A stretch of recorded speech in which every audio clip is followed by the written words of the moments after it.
ഗതാഗത മേഖലയും തൊഴിലാളികളുടെ ഉപജീവനവും സംരക്ഷിക്കാൻ ബി.ജെ.പി. നയിക്കുന്ന എൻ.ഡി.എ പരാജയപ്പെടുത്തുക എന്ന ലക്ഷ്യങ്ങൾ മുൻനിർത്തി all India road transport workers federation ദേശീയ സെക്രട്ടറി കടകംപള്ളി സുരേന്ദ്രൻ വാർത്താസമ്മേളനം നടത്തി. One is the crude oil prices in the international market in the year 2014. At the time of Modi took over the power, it was $109 per barrel. Now it is $82 per barrel, has come down. But the diesel rates in the year 2014, it was 56 rupees per litre. Now it is 100 rupees per litre. When the international prices of crude oil has come down, here in the country, the rates have been almost doubled. This is one.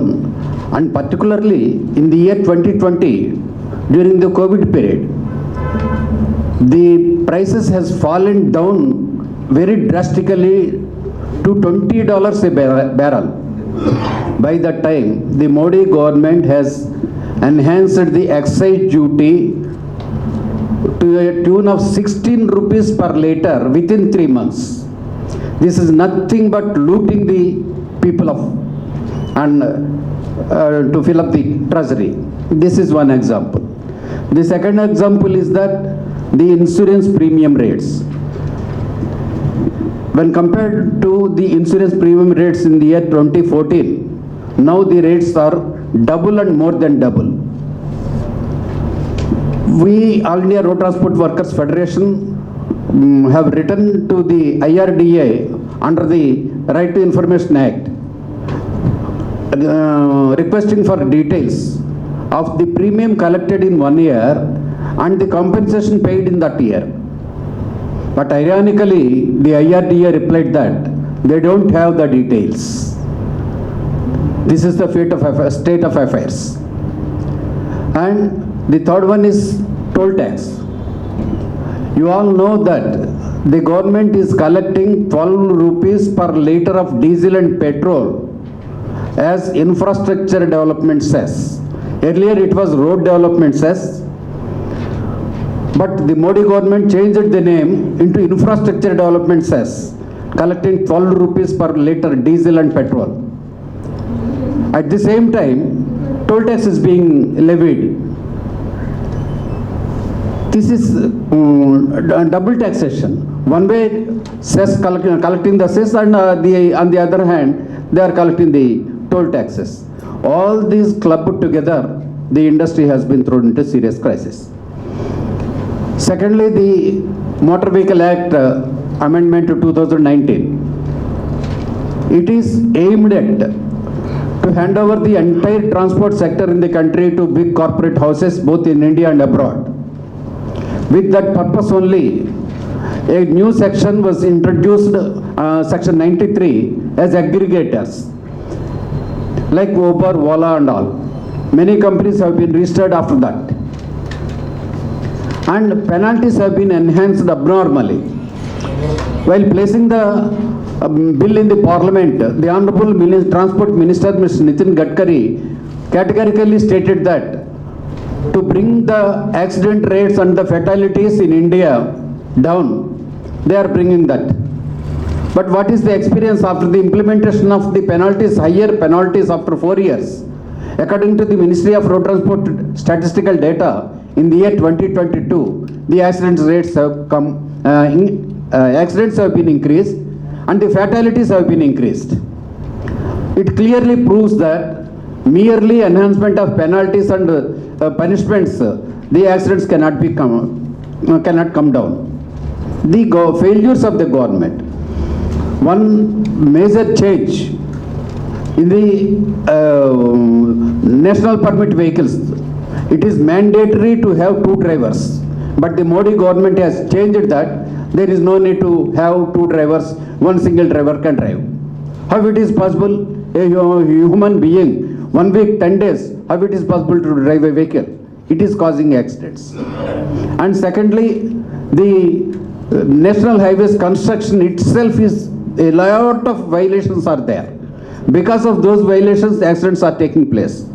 You all know that A major accident in independent India took place in 2014 in the state of Telangana, where 60 passengers have died on the spot itself, burnt alive.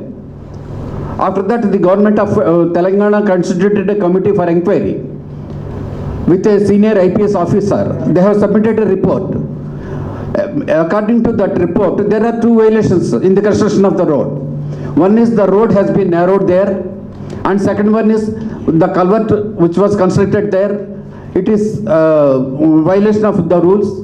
Because of that, the accident took place. The L&T has constructed that road. Till date, the government has not issued any notice to the L&T. All these factors are contributing to the accidents, but the government is paid deaf ear and imposing the drivers, making them scapegoats. Newly, the government of India brought the Bharatiya Nyaya Sanhita with a penal provision 106(1) and 2. How the accidents are taking place and what are the remedies to rectify those things? Recently, the Honorable Prime Minister addressed a meeting on 2nd of February in Delhi. There he categorically stated that on the national highways, there is no provision for the drivers of truck drivers and the taxi drivers to take rest, which is contributing for the accidents, and we are going to construct those houses. Till date, there is no provision for that. That is causing accidents. The Honorable Prime Minister himself has stated it. But contrary to that, the drivers are being penalized and punished. And the motor transport workers, they are not covered any labor laws like 8 hours duty under the Motor Transport Workers Act or Provident Fund, ESI, nothing is there for the motor transport workers. We are demanding since long time for the Social Security Act for the road transport workers. In the year 2016, when Dr. Manmohan Singh was the Prime Minister, then we had a delegation to the Prime Minister. Then and there itself we has assigned the job to V.V. Giri National Labour Institute to study the case. The V.V. Giri National Labour Institute has studied the entire transport sector. They have toured many places in the country and they have given a report supporting the demand for Social Security Act. But till date, the government paid deaf ear on that issue. So we are demanding the government of India to enact Social Security Act for the road transport workers. And one more important point is that the aggregators, app-based companies like Uber, Ola, Rapido, they are looting the drivers and burdening the customers in different ways. They are not paying the proper taxes also. We have applied a petition to the Government of India, Finance Ministry and the Transport Ministry and the RTI Act. How many companies like Uber, Ola, Rapido registered in India and how much amount they are earning in a year and what is the tax paid by those companies? Till date, neither the Finance Department nor the Transport Department has given the details. They are escaping on different reasons. So we demand the Government of India to develop an app. You all know that the Government of Kerala has developed an app in the name of Savari. It is being operated in Thiruvananthapuram district.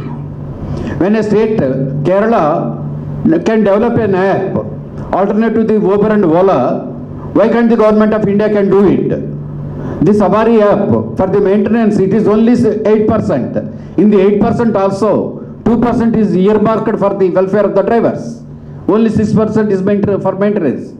Whereas the Uber and Ola, they are charging 25 to 30% commission.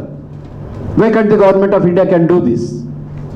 So, with all these demands, yesterday and day before yesterday, All India Road Transport Workers Federation, Working Committee and office bearers, we have discussed all these issues and decided that in the forthcoming parliament elections, the transport, we have given an appeal to all the road transport workers to defeat the Modi regime government, the NDA, BJP-led NDA government, to safeguard the road transport sector and the welfare of the, to protect the welfare of the road transport workers. With this, we hope that through your media, this can be covered and publicized throughout the state of Kerala, in other English media throughout the country. With this, I conclude. Thank you all. എല്ലാം വളരെ നടത്തുന്ന മേഖല motor transport മേഖലയാണ്. പക്ഷേ ആ motor transport മേഖല ഇന്ന് തകർച്ചയുടെ അങ്ങേ പടിയിൽ നിൽക്കുകയാണെന്ന് നമുക്ക് കാണാൻ വേണ്ടി സാധിക്കും. കഴിഞ്ഞ 10 വർഷക്കാലം കൊണ്ട് ഡീസൽ വിലയും ഇൻഷുറൻസ് പ്രീമിയവും എല്ലാം തന്നെ ഇരട്ടിയിലധികമാക്കി ഈ മേഖലയെ പണിയെടുക്കുന്ന തൊഴിലാളികളെ, ജനങ്ങളെ കൊള്ളയടിക്കുകയാണ് ചെയ്തിട്ടുള്ളത്.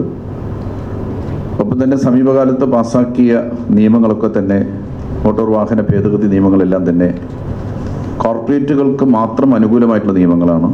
തൊഴിലാളികൾക്കും മോട്ടോർ വാഹനം ഓടിക്കുന്ന മറ്റാളുകൾക്കും ദോഷകരമായിട്ടുള്ള നിയമങ്ങളാണ്. സമീപകാലത്തുണ്ടായിട്ടുള്ള ഒരു നിയമത്തെ ഭാരതീയ ന്യായ സംഹിതയിലെ സെക്ഷൻ 106(1)(2) അവ പൂർണ്ണമായിട്ട് പിൻവലിക്കണമെന്നുള്ള ഡിമാൻഡ് നമ്മൾ വെക്കുകയാണ്. അത് യഥാർത്ഥത്തിൽ മോട്ടോർ മേഖലയിലെ ഡ്രൈവർമാരെ മാത്രം ബാധിക്കുന്നതല്ല, ഒരു 2 വീലർ ഓടിക്കുന്നയാളെയും 3 വീലർ ഓടിക്കുന്നയാളെയും 4 വീലർ ഓടിക്കുന്നയാളെയും എല്ലാം തന്നെ ബാധിക്കുന്ന പ്രശ്നമാണ്. മനഃപൂർവ്വമല്ലാത്ത നരഹത്യ എന്ന നിലയിൽ നിന്നും നരഹത്യ എന്ന നിലയിലേക്ക് നിയമ മാറ്റം വരികയാണ്. ട്രക്ക് ഓണേഴ്സും മറ്റുമെല്ലാം തന്നെ വളരെ ശക്തരായിരുന്നു. അവർ നടത്തിയ പ്രക്ഷോഭത്തിൻ്റെ ഭാഗമായി താൽക്കാലികമായിട്ടുള്ള ഒരു പിൻവലിക്കൽ നടന്നിട്ടുണ്ട്. പക്ഷേ മോദിയെ, അദ്ദേഹത്തിൻ്റെ ഗവൺമെൻറ് നമുക്ക് നന്നായിട്ട് അറിയാം. ഒരു വർഷക്കാലത്തിലധികം നടന്ന കർഷക സമരത്തിന് ഉണ്ടാക്കിയ ന്യായമായിട്ടുള്ള ഒത്തുതീർപ്പ് പോലും പാലിക്കാനായിട്ട് തയ്യാറാകാത്തത് കൊണ്ടാണ് വീണ്ടും കർഷകർ ദില്ലിയിലേക്ക് മാർച്ച് ചെയ്യുന്നതിന് വേണ്ടിയിട്ട് തയ്യാറായ ഒരു സാഹചര്യം ഉണ്ടായത്. ഇപ്പോൾ ട്രക്ക് ഓണേഴ്സിൻ്റെയും ട്രക്ക് ഡ്രൈവർമാരുടെയും അതുപോലെ തന്നെ ARTWF എല്ലാം നേതൃത്വത്തിൽ നടന്നതായിട്ടുള്ള ഒരു പ്രതിരോധത്തിൻ്റെ ഭാഗമായിട്ട് താൽക്കാലികമായിട്ടുള്ളൊരു വെടിനിർത്തലുണ്ടായി എന്നുള്ളത് ഒഴിച്ചാൽ സ്ഥിരമായിട്ടത് പിൻവലിക്കാൻ തയ്യാറാകുന്നില്ല. ഇവിടെ എനിക്ക് സൂചിപ്പിക്കാനുള്ളത്, ഇത് ഡ്രൈവർമാരെ മാത്രം ബാധിക്കുന്ന പ്രശ്നമില്ല, ഡ്രൈവ് ചെയ്യുന്ന എല്ലാവരെയും ബാധിക്കുന്നതായിട്ടുള്ള പ്രശ്നമാണ്. നമ്മുടെ റോഡുകളെല്ലാം തന്നെ അപകട വിമുക്തമാണെന്ന് നമുക്ക് പറയാൻ വേണ്ടി സാധിക്കില്ല. ഏറ്റവും കൂടുതൽ റോഡ് അപകടങ്ങൾ നടക്കുന്ന ഒരു സംസ്ഥാനമാണ് കേരളം. ഏറ്റവും കൂടുതൽ വാഹന രജിസ്ട്രേഷനുള്ള സംസ്ഥാനമാണ് കേരളം. കേരളമാണ് ഇതിൻ്റെ ഏറ്റവും വലിയ ദുരന്തം ഏറ്റുവാങ്ങേണ്ടി വരുന്നൊരു സംസ്ഥാനം. അതുകൊണ്ട് കേരളീയരായിട്ടുള്ള എല്ലാ പേരും ഇക്കാര്യത്തിൽ ഒരുമിച്ച് നിൽക്കണമെന്നുള്ളതാണ് കഴിഞ്ഞ ദിവസം ചേർന്നതായിട്ടുള്ള നാഷണൽ വർക്കിംഗ് കമ്മിറ്റിയുടെ പൊതുവായിട്ടുള്ള ധാരണ. മോദി ഗവൺമെൻറ് കഴിഞ്ഞ 10 വർഷക്കാലമായി ചെയ്തുകൊണ്ടിരിക്കുന്ന ജനവിരുദ്ധമായിട്ടുള്ള, തൊഴിലാളി വിരുദ്ധമായിട്ടുള്ള, കർഷക വിരുദ്ധമായിട്ടുള്ള, യുവജന വിരുദ്ധമായിട്ടുള്ള നയങ്ങൾക്കെതിരായിട്ടുള്ള ഒരു വോട്ടെടുപ്പാക്കി 2014 പൊതു തെരഞ്ഞെടുപ്പിനെ മാറ്റി തീർക്കണമെന്നുള്ള അപേക്ഷയും അഭ്യർത്ഥനയും മോട്ടോർ വ്യവസായത്തിലെ തൊഴിലാളികളുടെ മുന്നിൽ ARTWF സമർപ്പിക്കുകയാണ്. NDA പരാജയപ്പെടുത്തുക